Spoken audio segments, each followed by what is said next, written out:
baryaga ari bakantu baryaga uretse kurya cyubanza ushimira Imana kubw'ibiryo iguhaye. Ibihe biryo wabonye ariko uraza ukarya ibintu bihenze amakoko amadendo unashimira Imana. Hari abantu barya akantu kangana kuri bagashimira Imana. Dushimira Imana kubw'ifunguro duhaye. Heavenly Father, Data uri mu ijuru, thank you for this. urakoze kubw'ibi biryo duhaye.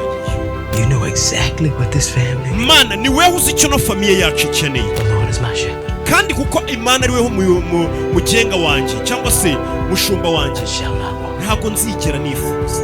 Amen. Umvisha isengesho ry'umukene ariko ati Imana ntabwo ngiye kukubwira icyo nkeneye, uzi icyo nkeneye kurusha uko narakikubwira.